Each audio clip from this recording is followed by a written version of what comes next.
is Governor Bobber. I like good day, doctors. George Allen here. Good day, doctors. Go! You're watching Dr. Politics.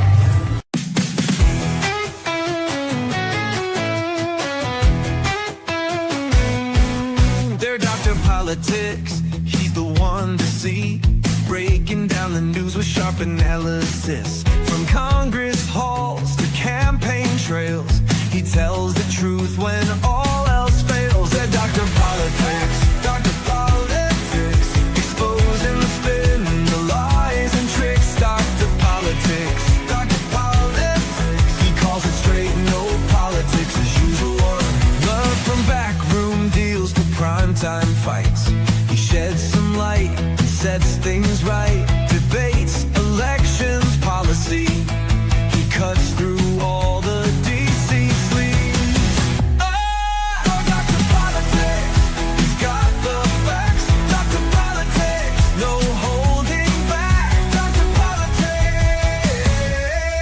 Go away.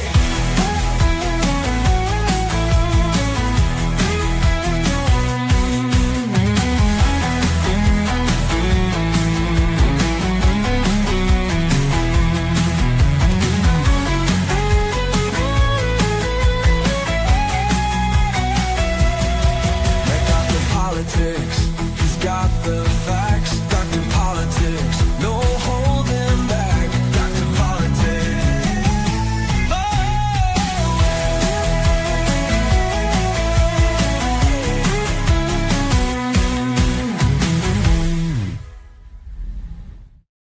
Hey, it is Friday, April 18th, 2025. Taxes have been paid. The leeches have got what they want. And we're a Good Friday. Yeah, the funny thing about the taxes, okay, do you file yours electronically? Yeah, the accountant does that. Yeah. Right. So that's what my CPA does too. And even before I went to CPA, when I was just doing it by TurboTax, I would still file electronically, except I hated paying. I didn't want to pay for the state version, so I'd file that manually. Or actually, Maryland has a system where you can use their iFile or whatever it was. Yeah. Electronically. But there are still people who file them by paper, because we were at the post office inadvertently on April 15th in the afternoon trying to send a package to our son, and we're like, why are all these people here? And then we realized it was April 15th. We were going out to eat, grab a bite to eat. As we came back down Shady Grove Road, there's the main post office is there on Shady Grove by Road. The Sears, yeah. Well, where the Sears used to be. It used to be the Sears, now the CarMax. There was the traffic now has started to back up onto Shady Grove Road to get into the post office. Oh, wow. And I'm like, whoa. There are still people who are going to put the stamp on there and who are not going to give the feds or the state their money to the very last minute. Yeah, I mean, if you remember, the Friendship Heights post office used to be open to midnight or something like that. Well, yeah, I mean, used to, when I was watching, I used to watch like late night news and stuff like that. They WTOP or what is it, WSA and all those guys, WMAL, whatever, WJLA. They always had a report from somebody there, watching a guy at the old post office building in downtown with a line of cars just accepting your tax return. Yeah, and I remember I used to do paper filings also myself. I remember when I was working for you, Don, I was able to use the 1040 easy form and I'd be done. Or actually the 1040A, not the 1040 easy. Hey, Craig, you do paper taxes? That's interesting. Yeah, I mean, some people I think are still old school on this, but I mean, I saw, I think it was our friend Al Mendelson had posted something about, with how bad things have gotten in the state tax department under Brooke Learman, and I guess some people are really having a hard time with the state of Maryland getting refunds or filing taxes and whatnot. But I know when my accountant filed our return, I think I had a refund in like 7 days, and this was being filed. But they didn't. My account doesn't fit. They don't work on the tax return until the end of March. So basically, this thing got filed, late into the tax season, and bingo, it pops up in my bank account, which was timely because I had to send money to the IRS. So it was a wash year. Yeah, I mean, this year, I haven't gotten a refund in probably a good 10 years. And this year I sold 3 of the houses I own, which kind of really hit me hard. Luckily, I was able to do capital gains on 1 of the 3. So I need to do something. I mean, you rich guys, you Westmore and Company, they're chasing you out of out of the state there. That what was that, Maryland Perspective, or what do they call it? MoCo, they showed that, what was it, that Montgomery County is going to bear the burden with all the different types of taxes between, what was it, 45 to 54% of the tax increases, because it's all the people on the upper end of the scale. They're going to have to pay more for capital gains. Yeah. They're going to lose deductions, all of these things. But it's like it harkens back to Martin O'Malley, right? Tax the rich, but then thinking that you're going to get all this money. But what happens? They all move to Florida or Texas or Utah or wherever, Kansas. And remember, this is the people that say eat the rich, please, Yeah. And not to be that guy, but when was the last time a poor guy gave you a job? When did you get a job from a homeless guy? You should be thanking rich people, because they're the ones that employ people, that give you a job so you can have a paycheck. The problem, I think, is a lot of people in Montgomery County, a lot of the people that work for the Beltway Bandits, who work for either one of the big contracting places or working for the government, never have they signed the front side of a paycheck. Most of them have always signed the back side of a paycheck. And writing checks to Greenpeace doesn't count as signing the front of a check. They need money. They're going bankrupt. That is like one thing I am happy about. I think the last time I was this happy about hearing bad news is when was it the Swedish Navy that sunk the Rainbow Warrior?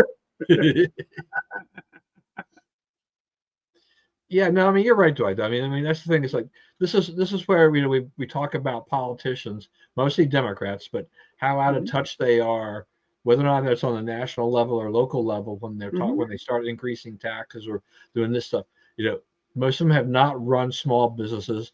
They haven't had to earn their own paycheck. That type of thing.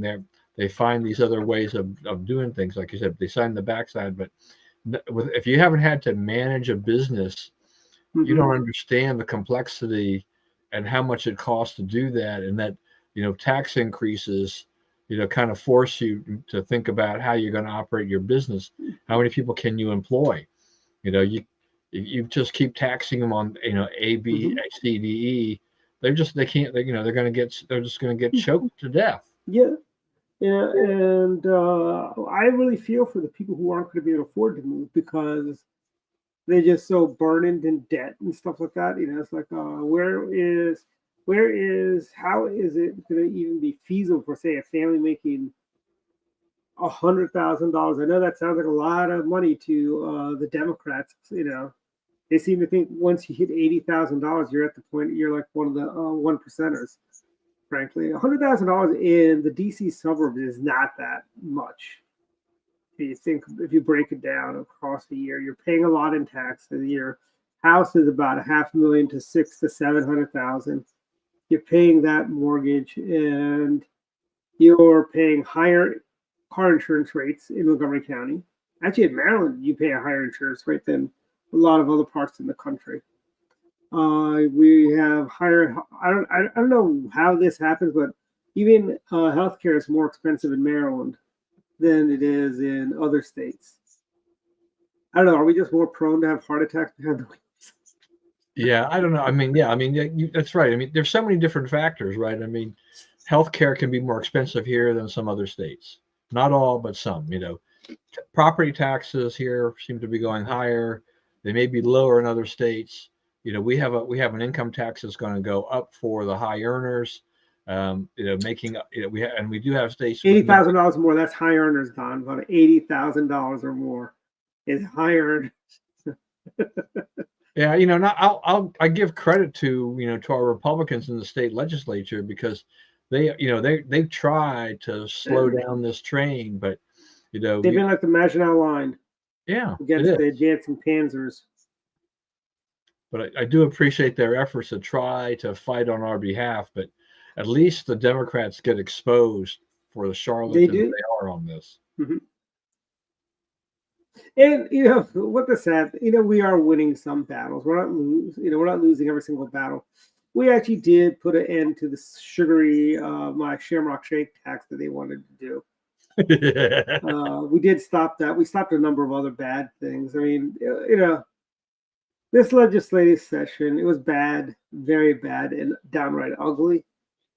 But there was a little bit of good. There's some good stuff that did happen, and people like Delegate Tomlinson, our alumni doctor, Delegate Seth Howard, they've been doing Delegate Howard does phenomenal stuff. By the way, you can see Delegate Howard May 1st speaking to our club, and he'll be there along with David Bossie. But they've done some. Delegate Howard does stuff like he'll throw stuff out there that you can use, like really good stuff that somehow just to get out for an amendment on the floor and stuff like that. And then you can say, "Hey, Democrats are against this," Yeah, I mean, that's what you're kind of left with doing is that, go ahead and propose something, try to muck things up a little bit, but at least force the Democrat, to when they vote against it, you can come back and say, we're voting against it. So to do that, so that's there is something to be said for that, but it's been a rough go and continues to be a rough go for Republicans in the state on the legislative level because we just don't have the numbers, and without a Republican governor, it's just like okay, pretty much whatever they want they're going to get. It's just it's really hard to stop that train from just steamrolling us. Yeah. But our friend Ian had a great article about how the Democrat Party is like Hydra. Because, Hydra, they pretend to be the good guys. They want, good governance. They want security. They want peace. But they also want power. And that's what the Democrats are. They're a lot like that. I thought it was a rather interesting piece about that. But the Democrat Party, they're basically like a cartoon villain group. They're like the Legion of Doom or so. That's kind of what they're like. They're like the bad guys. They're like Cobra, except not as funny. And they don't seem to miss when they shoot, sadly. But it's really, I think, Maryland, we need to elect a Republican governor, whether it's Governor Ehrlich, Governor Ports, Governor Redmer, Governor, Hogan, Governor Chris Cavey. I don't care. We can't have Wes Moore for another 4 years. So I have a feeling it's going to get even worse if he gets elected again.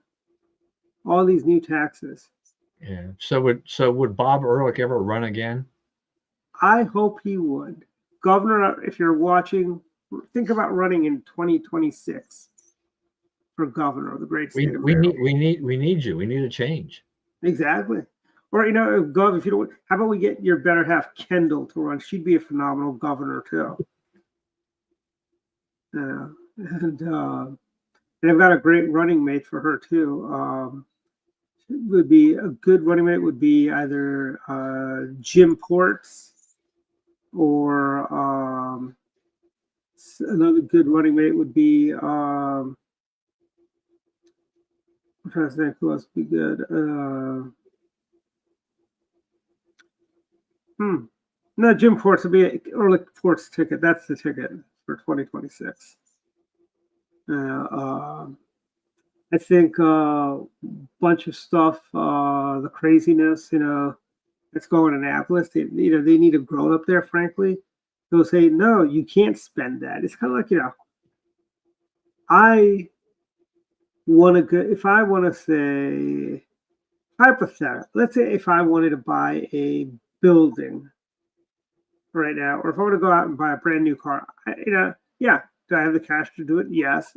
Or can I get the loan to get it? Yes. But do I really want to go into and buying a brand new car when I can see the storm clouds coming of the possible recession? It could blow over, but I'd rather be safe and not be saddled with be out, say, $50,000, $60,000, $70,000 for a new car. And that's the one thing Democrats don't seem to understand. They could have just punted on Kerwin. They didn't have to fund Kerwin. They could have waited to when things got better economically. But no, they see that huge surplus that was left there by Larry Hogan, and all they got to do is spend, spend, spend, spend. How fast can they spend it? They actually, I remember when Larry Hogan left, Mark Elrick, our county executive, well, I hope they use some of that surplus money from Montgomery County for more buses and electric buses that don't even work, Mark. Those electric buses don't work. While you ride around in the Elrick Mobile, also known as a $85,000 Chevy Suburban, and I'm sure he's got an upgrade from the last one I saw, so it's probably over $100,000 now. The Elrick Mobile, because he can't don't expect him to take the bus unless he's the only one on it. But oh wait, that's usually how the ride-on buses are in this county. Nobody rides them, and I think part of the problem is, and I've used ride-on in the past when I was a kid.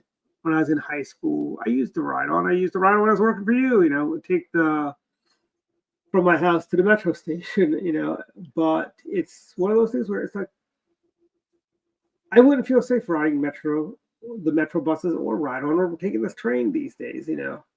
If it's really packed, I'd be afraid I'm going to get mugged or my pocket's going to be picked or they'll steal my phone. Or I'd be dead. Frankly. Yeah, I mean, I think post-pandemic, since the ridership went way down, I think that actually made riding public transportation more risky because you have a different element that tends to ride the buses and the rails now. Now, as people get called back to work, to the office, government calls them back. That might change it back a little bit, but we're not there yet, I think, in a large measure. That's true. That is true. And we got a comment from Craig. Yeah. That is the one thing I wish we just ban it again. I went running down Rock Creek today, Don. This smell was horrible. Like over in Kent, is that Rock? That's not Rock Creek. The Beach Drive. Over in Kensington, going up towards the Grosvenor Metro. The smell you get, it's like, it's horrible. I remember when I first started running in 2016, the biggest thing I really had to worry about was cigarette smoke. People smoking at the park benches. Now this is far worse than that, I think, and that smell just lingers and lingers and lingers with you. Like yesterday, I went to a meeting in Baltimore City yesterday, and the smell of marijuana, I had to take a shower when I got home. It's like, do you remember the stained glass cover they had smoking in the bars? And you'd smell like an ashtray when you walk out. It's kind of like that. I mean, look, I grew up where you had smoking in the back of the airplane, for heaven's sakes. Yeah. And that's before people got the memo. Hey, if it's all encapsulated, just because you're a non-smoker doesn't mean you're recirculating the air. You're still gonna smell it. Yeah. And I'll tell you, I once flew British Airways, and I was in non-smoking, but I guess the residents of the Empire didn't get the memo. They all just light up in non-smoking as well as smoking, and it's just horrible. I don't know. I mean, I still have the visions of, and the last one I saw of these, I think, was in St. Louis, I think it was, where they still had a smoking lounge, and so you had people in this enclosed area inside security, and they're smoking away, and it's like, oh, I don't know about this. It's like, they're really killing each other. Do you remember those McDonald's? They used to have those little ashtrays that would look like little lids with little divots in them, like somebody took a bang, placed them. This is back in probably 2000 and late 2000, 2002. I was right at the North Point Flea Market. Some guy had a bag of those ashtrays from McDonald's that he was selling for like, I think it was selling like 100 of them for like $10. And Ray haggled with him, got him like for $5. And Ray goes, "Yeah, I can put those in my apartments, because sometimes people when they stay, they steal the stuff. So these don't, it won't be so bad." I'm like, "Ray, you shouldn't be letting them smoke. That smoke gets into the wood and all that." I don't care. I'm not living there. Yeah, I mean that shows you how much times have changed though, because you used to be able to smoke in a hotel room, but if you do that now, they'll charge you $200 or $300 to clean the room if they detect that later on. Oh, I remember Mac Love at the Ocean City convention back in 2011. Yeah, he was smoking in the room. And I made it clear, if I get hit with any fines, you're paying them, not me. Yeah. Yeah. I mean, I'm okay with those policies as they are, because it's like, I can come into a hotel room and I don't have that smoke, wafting in the air kind of a thing. But what you smell now, and they don't do anything about it, is marijuana. Yeah, no, I mean that's I remember when I was driving to Florida, I was staying at the Comfort I usually stay in was all booked up, so I couldn't stay there. I had to stay at a La Quinta, and it just reeked. And La Quinta is just a horrible chain of hotels. They let you bring your pets in there, so you get the mix of pet smells, and you get the smell of marijuana. Not a good place, And then you have, but that's, like, evidently I hear all those hotels on that tier as the La Quintas are the Ramadas, which I thought Ramada used to be a top tier brand. But Ramadas, the La Quintas, okay, maybe this just says I don't stay enough at those mid-tier hotels. Comfort Inn. I think Comfort Inn. No, Comfort Inn doesn't allow pets. That is true. I know that for a fact. And if you bring a pet, there's like a special fee, and they got like 2 or 3 rooms, I think, if they do even allow pets. But yeah. Yeah, I've stayed at La Quintas where they allow pets, and depending upon the management, sometimes it's okay. Other times I'm like, this is not going to work. Yeah, like the one in Florence, the La Quinta in Florence. People should think twice before staying at that. Stay at the Comfort Inn or the Hamptons, right across the street. You're almost on the same. They're like next door. And you're closer to the cookout where you can get a shamrock shake anytime you want. I suspect that I probably won't run into that kind of a problem when we hit Korea and Japan, but I don't know. Do they still smoke? Because I know like Europeans, even in the 2000s, were like chain smokers. They'd always like smoke a lot. Yeah, I Do mean, they still smoke a lot in Japan? I mean, I think there's still a fair amount of smokers, but I think that I don't know how much it goes with the younger generation. But there was definitely the older generation. I mean, they did that. I mean, look at all those old Japanese movies, like the Kaiju Godzilla movie. Everybody's smoking, or even the kung fu movies. And yet they live to 100 years old. I know. It's funny. What is it? Those all the fish they ate offset all the toxins they were smoking. Where was it Yoplait or Columbo that did a commercial about Russians eating yogurt and living so long? Sophia on the Golden Girls, Estelle Getty's character, she goes, like, she'll say, well, the Russians, they smoke heavily, they drink heavily, but then they eat their yogurt, so that kind of offsets it, and they get a benefit. That's why they live so long. Yeah. Okay. So pachinko. I mean, that's like going to Vegas.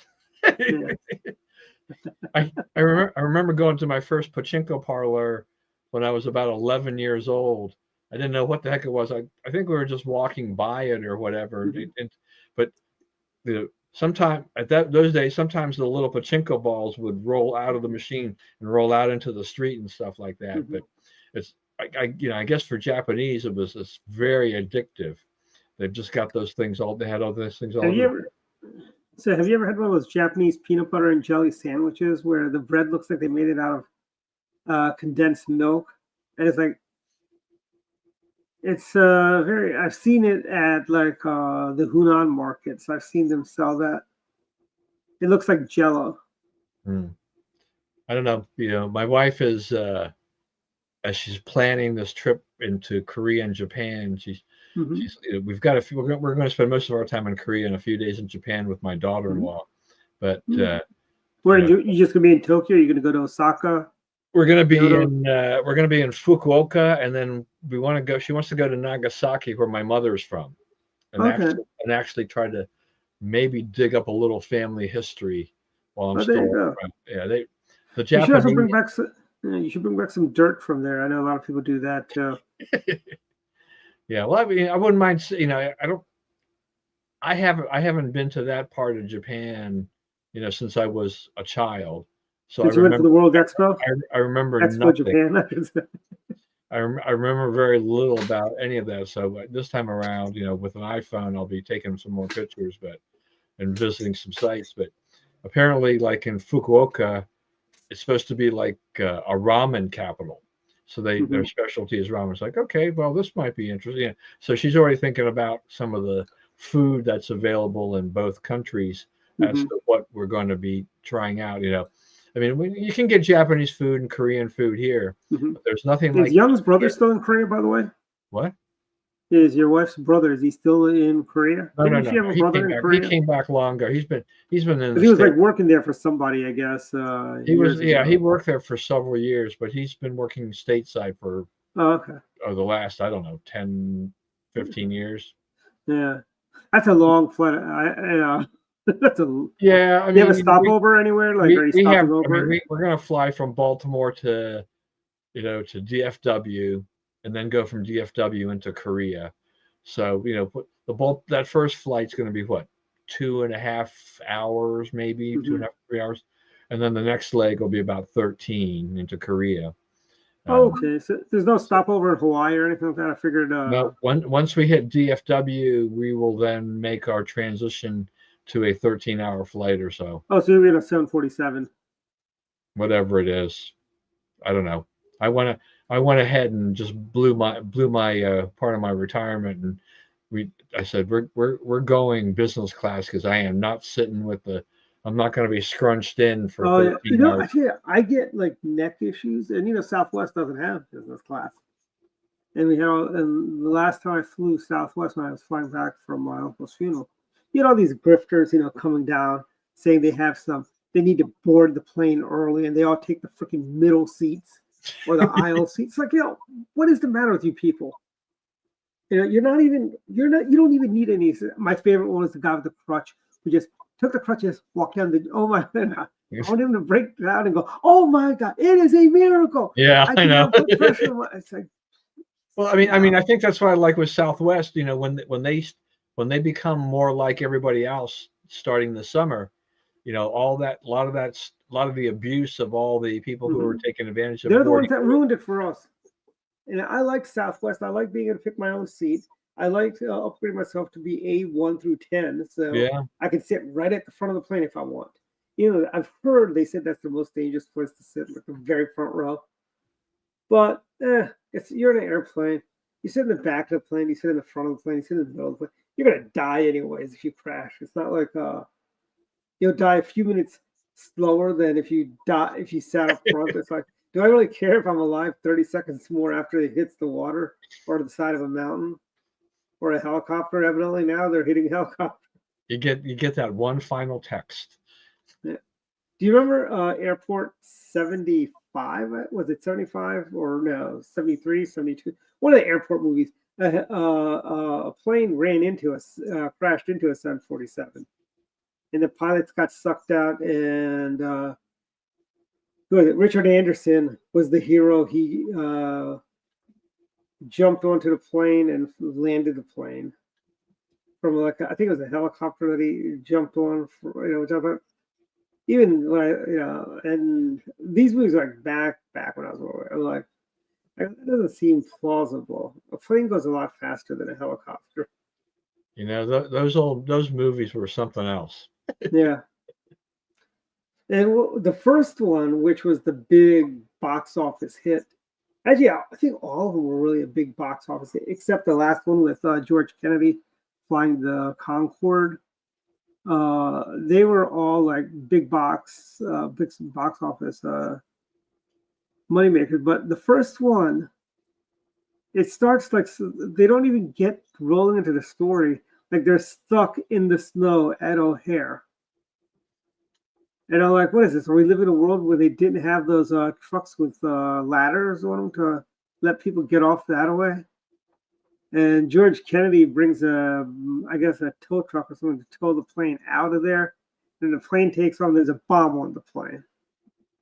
And I'm like, so they spent like an hour just trying to get a plane out of a ditch to get it up.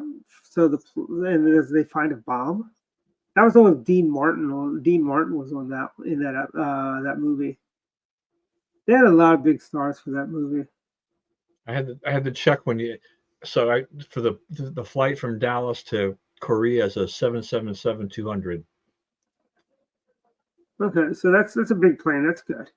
Yeah. Well, I mean that's I guess because they have those big business class sections with lie flat seats, I guess, or whatever and stuff like that. So I know a lot of people like Emirates airline. Emirates has all their seats are really comfortable, they say. And I do like Breeze Airlines, by the way. I do like what they are doing. Really cheap seats, not that bad. no, I mean, for us, I mean, because we've got Stephen in Utah and then our Young's brother out there too, and whatnot. And they now fly from Dulles to Provo. I mean, we just buy the best seat we can, which is still cheaper or close to what Southwest is or was for flying just standard fares. Like this, we wind up being so much closer to where we want to be. I mean, it's 45 minutes to an hour from Salt Lake into Provo. It's 15 minutes from the airport to my brother-in-law's place. And I actually think Southwest doing this. Why would I just fly Delta then at that point? Because they're going to be raising prices. Like they're going to be the same as Delta or American. Why would I just fly those? If I'm going to be nickel and dimed, I'll do it on Delta or American, frankly. Well, yeah, I mean, look, if they have the same bag policy as the other airlines, then they become like the other airlines. I mean, they what will distinguish them and make them unique that people want to fly, like that going forward. Now, people who I have a friend of ours who they've flown enough or they fly enough that they have the companion pass. That's worth money if you fly enough, right? You got to fly a lot or buy or use your credit card in combination to do that. That's probably about one of the few incentives left, is to have something like that where your companion basically goes for nothing but the airline taxes. And well, actually we got Trump in the White House now, so we're not going to see fees added to ticket. Like, we've got in Maryland, they're adding like a luxury fee on stuff when you buy a car of a certain value. They did that a few years ago. There you go. Craig's got a question, Don. I wonder if sushi is still priced well in Japan. Now, we'll find out because we'll find out what goes on there because I mean the strong dollar, was good for tourists, for American tourists in Japan, but the tariffs have knocked about 10% off the dollar since the tariff battle began. So it's a little weaker right now. I don't know. I mean, a lot of politicians go to these places, but what's Westmore trying to do? At this point in time, is he trying to initiate some kind of trade of some sort between Maryland and Japan? And is he paying any attention to all the taxes he's raising here? Hmm. And all this stuff. You've got a lot of unhappy. Maybe he's trying to get Sony to build a plant in Maryland. Yeah, or is this part of a pre-planned thing for him to say, I'm going to build some relations with some of these people in Japan and other places so that I become a somewhat viable candidate in 2028 for the Democrats, because the Democrats have got diddly squat. Yeah, and by the way, they are having an open civil war now. David Hoggs is from Southland fame. Was it Southland? Southland? Was that the name of the school? Or Stolman? Margaret Stolman? Parkland. There you go. That's it. Southland was that TV show, wasn't it? Wasn't that cop show? I was thinking of Southland Corporation that owns 7-Eleven. Oh, 7-Eleven, yeah. You're really going back in time. Do they still own 7-Eleven, or are they still? No, it's owned by the Japanese 7&I Corporation, I think. Oh, really? Okay.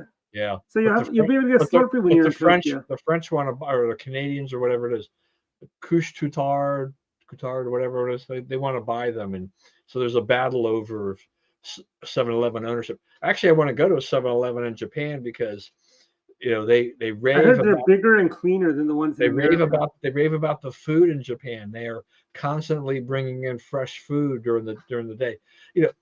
Convenience stores are big business in Asia. Yes. People eat a lot of food, a lot of their meals in convenience stores, and it's just the way that the country is structured and everything. So, yeah, I don't know.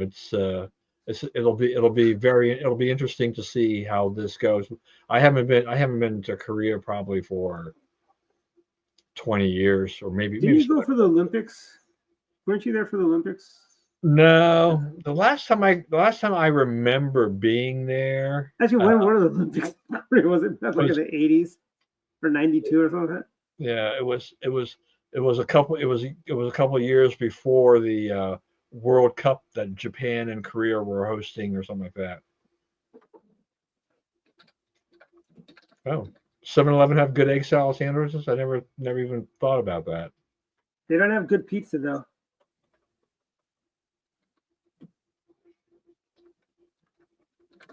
I mean, the convenience. 1988 was sold. Yeah.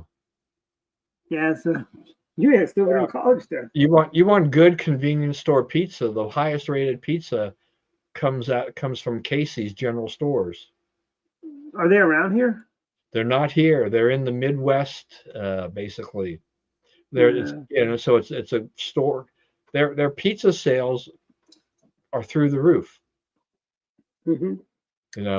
It's amazing. That's what they do there, but they somehow have just built a very good business around their food and everything like this. Like, I guess they're kind of they're a smaller version and a publicly held version of Buc-ee's or whatever. I guess Mm-hmm. lots of good things, but yeah, I can't wait to get a Buc-ee's within an hour from here, just for the heck of it. Yeah, where is it coming in? Fredericksburg? Is that where they're going to put it? I think there's one in like Stafford or something, isn't it? Yes, There's also one that's being built like. And I think they want to go with it. I think they want to do one in Hagerstown now too. Really? Okay. Maybe not anymore because of all the taxes that are to be coming up. That might be a problem. Well, that's a good point. I mean, the other side of that is just that you're chasing people out of the state. Yeah, Mm-hmm. You're not being business friendly at all. I mean, why do businesses want to locate here with the way the Democrats run this state? Mm-hmm. That's true. That is true. Why would they? It's like here's also another thing, right? If you're a kid, you went to college, let's use our friend Ian. He's a sophomore at Georgetown. Granted, he's in D.C. and he's kind of local because he's from Baltimore. But if he went to school somewhere else, let's say he went to school in Florida, why would you ever want to come back to Maryland? Why? And I remember back when in '92 I went to go see Phil Graham, who spoke to the Chevy Chase Women's Club over at the old Holiday Inn Crown Plaza. They had this little island, little gazebo thing in the center, which is gone now. But that's where Phil Graham spoke. And I remember some lady said, "Here, we're telling our kids don't come back to Maryland." You know, and Yeah, I mean, and look, I mean, being basically born and raised in the area, I love this area, and I don't see myself leaving, especially at my age. But yeah, you know, it's not that I don't think about it though sometimes because hmm every time you read about what the Democrats are doing to the state, it's kind of like, why am I staying here? because we're going to be the last people at the Alamo, Don. That's what it is. We're the true believers. We're gonna forge forward and fight Santa Westmoreana. You know. Yeah, well, I mean, and look at our Republican friends. I mean, slowly but surely they wind up, going to Virginia, West Yeah. Virginia. We just saw, hmm seeing Lori Halverson going to move to North Carolina, I guess. Yeah. You know, hmm I mean, that they're leaving. I mean, for various reasons, but Yeah. it makes more sense for them. I I've mean, got one foot in Florida. My entire family's in Florida now. So I've got one foot sitting in Florida right now. yeah, Yeah. our old buddy Al Phillips is in West Virginia. Yeah. That's kind of fitting. I think that's like a perfect place for Al. I do. I agree with that. Yeah. You got the moonshine. You got the. I mean, I think he can have a lifestyle he really wants. Mhm. I mean, a lower tax state Yeah. and everything like that. So that's good for him. And I mean, there's a lot of people that are not come. Nobody wants to come back to Maryland. If you get out of Maryland, nobody. Like Jerry Cave was one of the first to leave Maryland. You know, And his family had a long history in Maryland. yeah, his family. He goes back to the Hawk and Dove when the settlement of in St. Mary's County. That was the shores of St. Mary's. That's where Jerry's ancestors came. I remember he spoke at Maryland Day in 2011. We had a Maryland Day event at the former Republicans condo in Grosvenor. But I think before we get to like the tariff talks, because I think that is he's paused tariffs except China. And at the end of the day, this is all about getting China, I think. And now, did I read somewhere that now electronics are going to be tax exempt or something like that? Did I read that, or did I misread something? Yeah, I mean, there's certain. Yeah, I mean, there's a reprieve right now for electronics, so that gives iPhone, and a lot of other things a little bit of a breather. But yeah, I mean, there's no doubt. I mean, the in the end, what we see now is that the target for tariffs really is China. Mm-hmm. It's a China-U.S. trade war. Everybody else is Mm-hmm. kind of collateral damage. He's got 10%, minimum tariffs everywhere else until they negotiate something better. In 90 days, or now, I don't know, what is it, maybe 80 days or 70 days or whatever by now. Yeah. We'll see what happens, but that's caused the stock market to go up and down and up and down, mostly down. Every few days an update, but that's only to make up a little bit for all the down days. It's a good thing I don't keep an eye. I don't like dare log into any of my Vanguards or Edward Jones or Charles Schwab's or any of those. Or Nationwide. I do not look at any of that stuff. I'm just, ignorance is bliss. I don't need to give myself heart palpitations from looking at it because realistically it'll come back up. I'm about 25 years away from retirement right now, so that's a long haul, frankly. 25 years. But I think I think the Russians are in a quagmire again in Ukraine. I know people seem to think they're doomed, but the fact that was it David that said they've lost more lives in Ukraine than they did in Afghanistan, and that was a much longer, drawn out war in Afghanistan. This has only been 5 years in. They were there for a long time, but the thing is that at this point in time, I mean, we're 3+ years into this whole thing. We know that Trump wants to end this thing. He said he was going to end it in 24 hours when he became president. But at least he's, that hasn't happened. But he'll actually, they are doing something. Well, there's some different things. I was just saying, just call them the $2 stores, but this may be better. Dollar Tree may just be Jefferson something. Yeah. There actually was a chain called Jefferson's, I think. I don't know. I think there used to be they're like a department store. They're like a Hills or a Ames or a Zayres type store. Jefferson's department store. I know when I was a kid, there was a department store called Jealous, but that was about it. Yeah, I've seen those in the South someplace. So let's see. Yeah, but I mean, Putin is in no hurry to Fort Lauderdale, Florida, Jefferson's department store. Yeah. So I knew that used to be they were like in Broward County, Fort Lauderdale. There was in Boca. Yeah, they're like a South Florida chain. Yeah, I mean, but Craig's thing that the yes, 15 locations, one near you. A place like Dollar Tree, I mean, China tariffs will hit them hard. Yes, Walmart's another one. Yeah, Walmart gets hit hard. I mean, Sam's Club. Yeah, but a lot of them. I mean, there are a lot of places had been because of the pandemic and some the tariffs that had hit in round Trump 1.0 and Biden kept a lot of those in. Mm-hmm. A lot of the production had been shifting to Vietnam and India and other places. Mm-hmm. But if Trump was when Trump started, when he slapped big tariffs on those other countries, it's just like they were like, well, where do we go next? And you can't build a factory overnight. You can't shift your production overnight. You can't snap your fingers and voila, you have a factory. It takes time to retool. And it's a 5-year investment. And so to build, let's just have some fun with Westmore going to Japan and Korea. Let's say Westmore talks to Samsung. He goes to Korea, talks to Samsung, says, Samsung, why don't you come to Maryland? We've got this beautiful place in Baltimore City, we can build a plant and hire a lot of people. Samsung, they will keep you. We won't even charge you tax for 5 years or 10 years,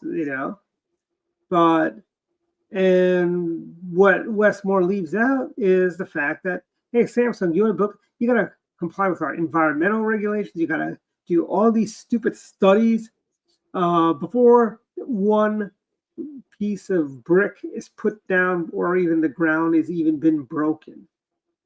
And then he goes to Japan and tells Sony, hey, or he goes, actually, let's say have him go to Nissan and tells Nissan, hey, build a plant. We've got this Allison transmission plant just sitting there.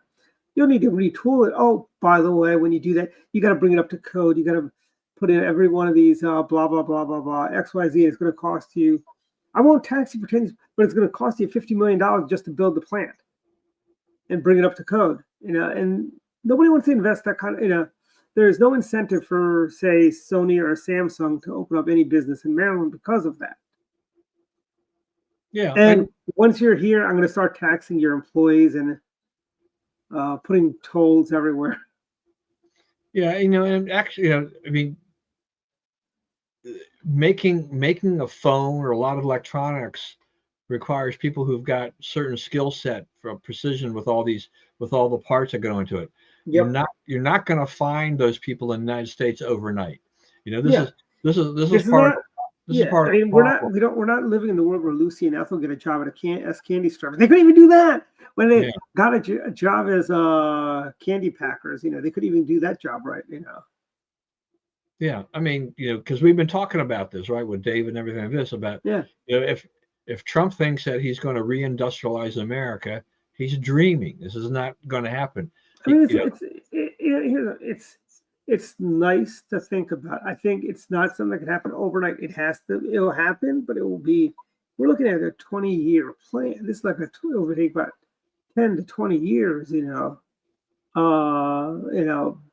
to see, a lot of this stuff coming back. I mean, we do have some industry. There's stuff that we can probably retool. We can retool some of the, say, the idle Chrysler plants, because Stellantis, which owns Chrysler, is doing Chrysler a big disservice, by the way. Honestly, Walter Chrysler's great grandson wanted to buy the Chrysler name and Dodge and Rams and bring it back to the Chrysler family, because I think next year Chrysler turns 100 or something like that. And they said, no, we're not going to sell it to you, frankly.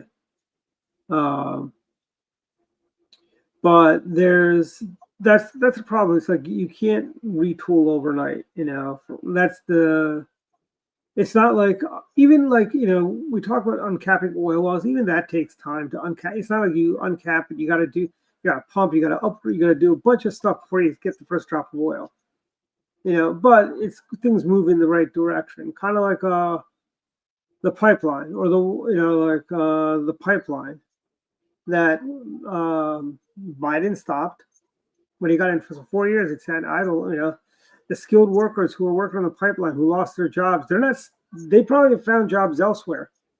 They're not going to come back to build your pipeline. You're going to have to find new people, train them, most likely, because there's a shortage of skilled labor. No, I mean, the same thing goes. I mean, look at the mini nuclear plants that have been signed up, to power, AI.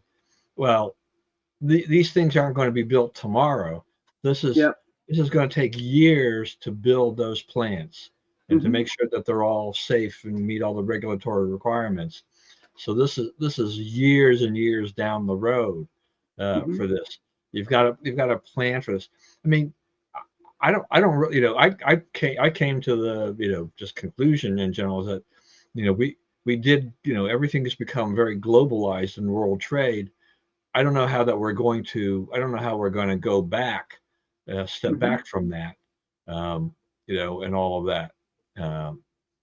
And so there's some things we can do or try to do again. Other things we've lost to foreign countries that, with tariffs will just probably destroy the product in the end. The U.S. nobody's going to buy them. I don't know if you're familiar with the TCL brand of televisions. They're made in Taiwan, or no, used to be made in Hong Kong. I think now they're made in Taiwan. They're the best TV for the least amount of dollars you can get. I've got a Samsung and I got a TCL. I can't tell the difference in picture quality between the two. Well, and TCL struck an early deal with Roku. Yeah, and it is a great TCL has their own television channel. You can actually stream TCL without even having to pay for it, and you get Pluto for free. I mean, why have cable? Because there's a whole bunch of pre-book free stuff in the TCLs when you buy them, Granted, you got to do stuff like tone down the brightness on there, because the white light will blind you. That's how bright it is when you first get it. And these are really good television sets. Who's ever heard of getting a 65-inch or 75-inch TV for $475 or less? They have TCLs that are like 80 inches that are like $500, while the Samsung with the same type of resolution and everything would be close to $1,500 or more. Well, you now have Walmart. They bought Vizio, so that, you want a Vizio TV. It's a Walmart brand now. Yeah, and then you got Westinghouse, which is I think all the Targets seem to carry the Westinghouse brand TV. I don't know if they bought Westinghouse, the brand. Yeah. There's a lot of those products, right? It's the license for the brand, the Kodaks, the Polaroids, the RCAs, the Westinghouses, all of those things, that have long gone, with the company itself. They live on through somebody bought the intellectual property. And did you know this? With the Samsung makes the house brand TVs for Best Buy. They just, are they still doing Insignia brand? Yeah. but they're made by Samsung. It's kind of like how, if you remember back in the days when Montgomery Wards would sell refrigerators or Sears would sell their own, like Montgomery Wards had their own, it was like Signature or whatever they called it. Sears had Kenmore, and Kenmore was made by Whirlpool. That's why those old Sears refrigerators would last forever. And Montgomery Wards used General Electric for their televisions. And the televisions for their house brand of appliances. So they had both of these retailers, you could buy the GE branded or the Whirlpool branded at their respective stores, but why would you when you can save $100 or even more on their house brand? Do you really care if it says Kenmore by Sears? Because remember, in the old days, they used to have Sears and Kenmore. It was like Kenmore by Sears or Sears, something like that. And Montgomery Wards would have their name, and they'd have underneath the Signature series, and they went all the way up to like 5,000. And I think the 5,000 series are like the top of the line Hot Point refrigerators. And now you don't have everything. You don't have a Lowe's brand refrigerator or a Home Depot brand refrigerator. There's other places where you buy appliances now because there's no more Sears, there's no more Montgomery Wards to buy them.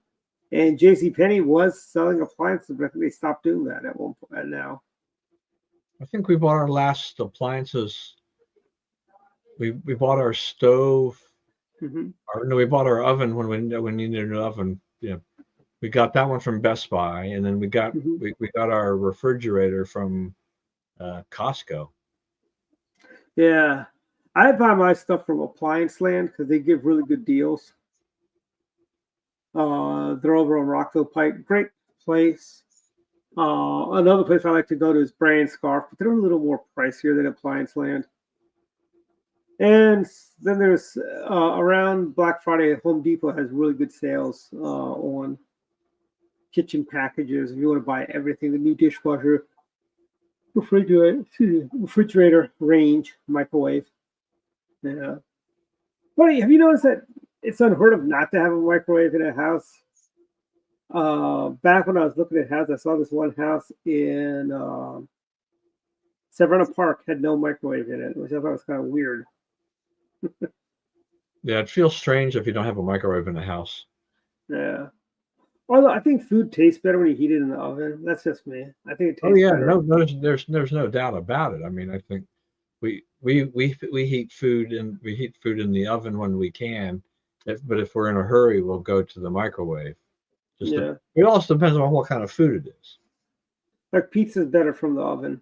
Yeah, oh yeah, absolutely. Microwave pizza gets rubbery. Like even if you're like reheating really good pizza, it just gets, I don't know what it is. It dries it out because of the microwave. Yeah. Uses the water, and I'm not going to go through the trouble. There was a guy when I was an intern at Alec that said how you can heat up a bagel in a microwave, and what you do is you wrap it in 2 towels of soaking water, and it heats it up, and it doesn't dry out the bagel because you've got the water around it.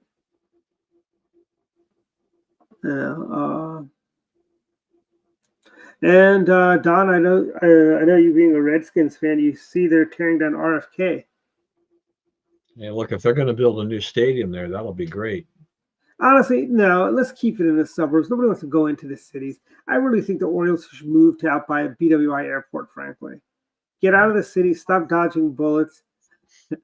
And maybe then I'll buy my season tickets again. Yeah, well, I mean, I'm not going to a Redskin game anyway because they play on Sundays to begin with 99% of the time. So well, I mean, after college football's over, they do have occasionally a Saturday game.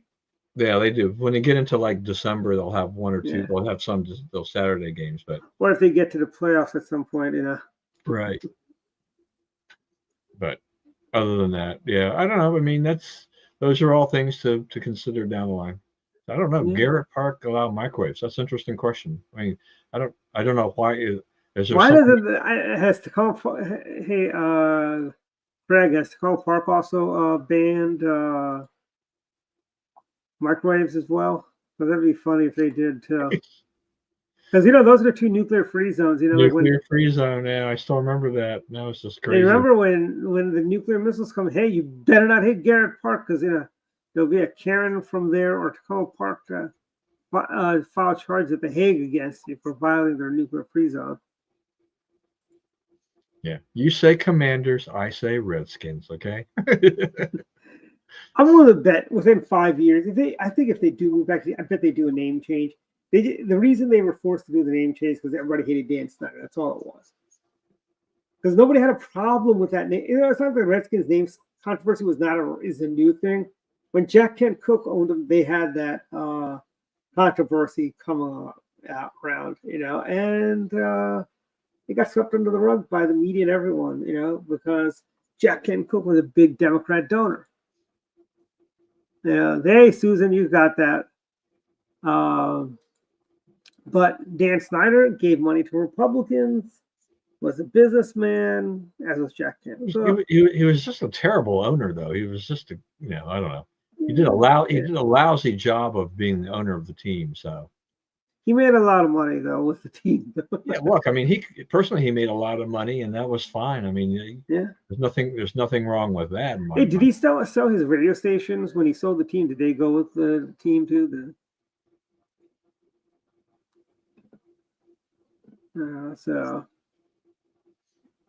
Well, we're into final thoughts. Actually, we're past. Yeah, we are. It's 8 o'clock. Final thoughts. Okay, Don, you start. I start. So we have our wonderful Chris Van Hollen, going to El Salvador to meet what's his name, Kilmar or Brego or whatever, guy. Anyway, so I don't know. I mean, it's just. Hey, Don, before you go, let me share something with you. I would like to share with you these are the heroes of the new left. Here we have the classics. Then you have here Luigi Mangione and Garcia.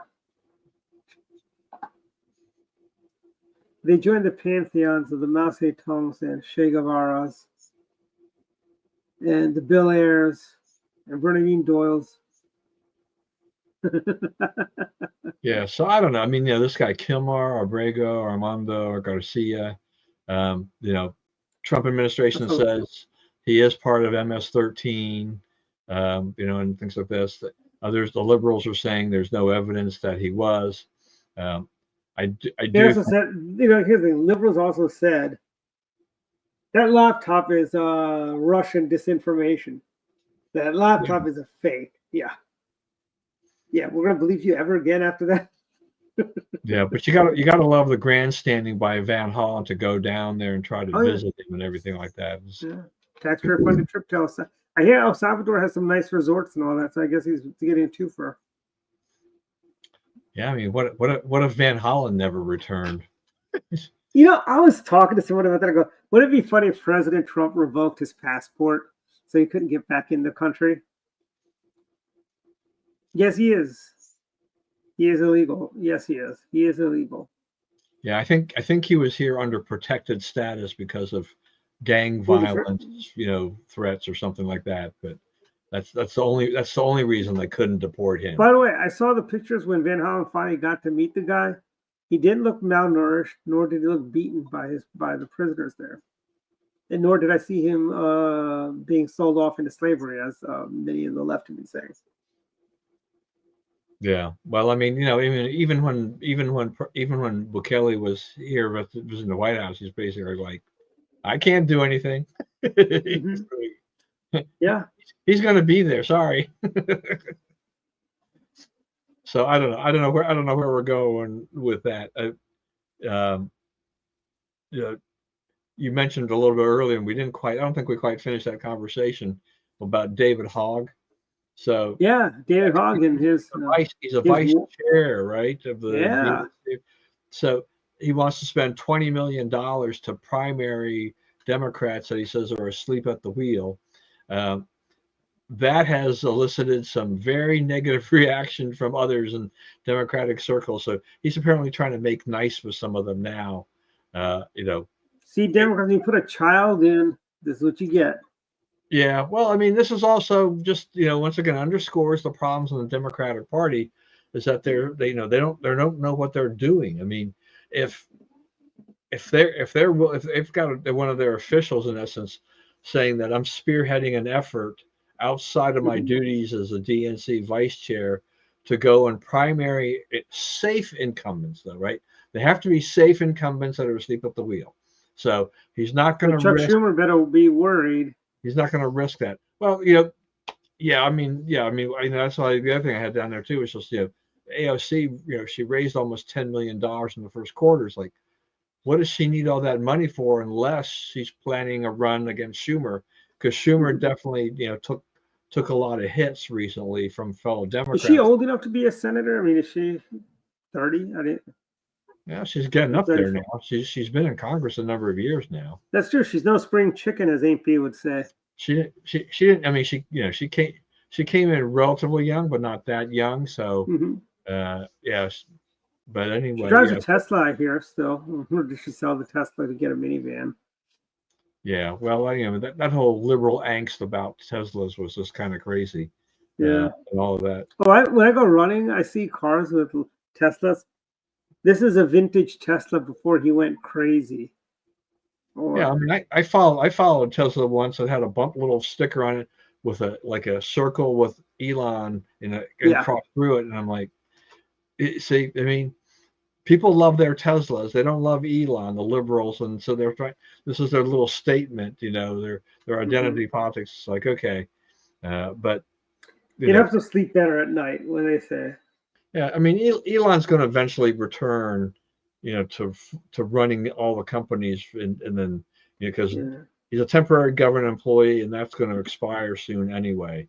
So, and I think the law he's already shown us that there's kind of just proven how much government inefficiency and waste there is, and it's really going to be up to the administration to figure out how to handle this and what they want to take care of and everything like that.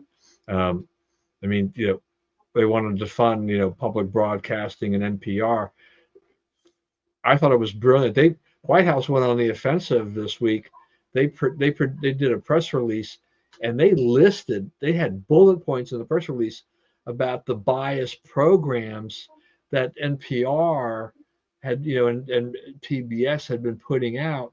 And you're like, okay, this becomes a worrisome thing here if that's what's really going on here, because there was, I mean, there's stuff like, I mean, a lot of those programs like Arthur, the Magic School Bus, Sesame Street, all those cooking shows.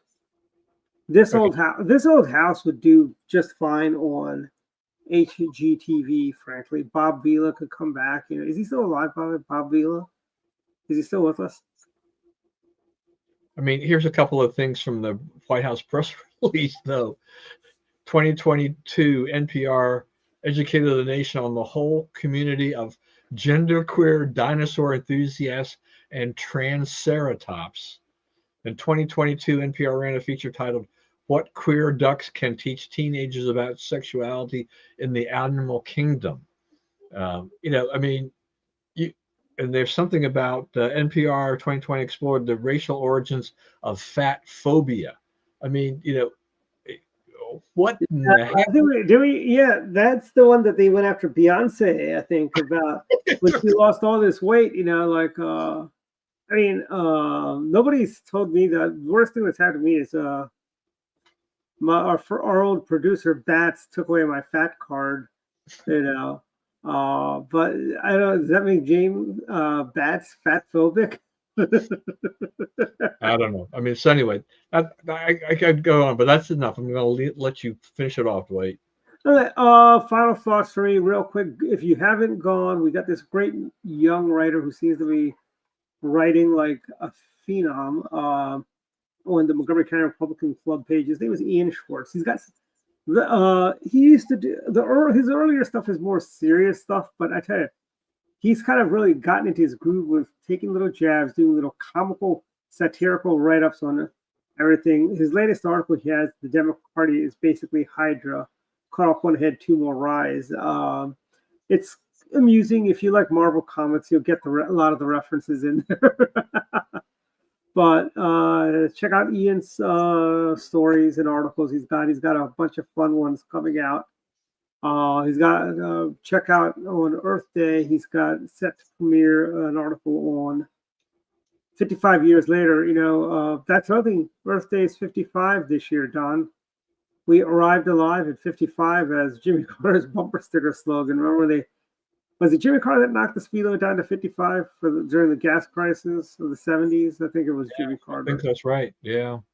And it was arrive alive. Well, this is the 55th Earth Day, and we've arrived alive, even though we should all be dead or living in Logan's World dystopian future. You know, where what is it? Everybody over 30. Did they kill off everyone that was over 30, or did he just send them out of the protective cities when they turned 30 or something like that? But yeah, so that's my final thoughts. You know, read the stuff. Also, May 15th, Maryland Republican Black Caucus has a dinner with Maryland's own Governor Ehrlich over in Annapolis. Check out the event on the BRC's website, blackrepublicanscouncil.org, I believe, or .com is the site. I forget, but if you Google Black Republican Council Maryland, you'll find them. And they have tickets are really cheap. It's $85. $750 gets you a table. VIP tickets $125. Come on out there, support the governor, support the BRC, and they're a great organization and well worth spending money for them. Check them out. And we have a state party convention coming up May 2nd and 3rd. Don, I bet you're so happy you don't have to go to those now. Yeah. Those drives to Ocean City. This one's not even in Ocean City. It's in Dorchester, in Cambridge, actually, near the Wye River plantation where they had where Dick Cheney had his summits there. But that's it for my final thoughts. Good night, everyone, and stop off and eat at Masoni's. And happy Easter, everyone. Happy Easter.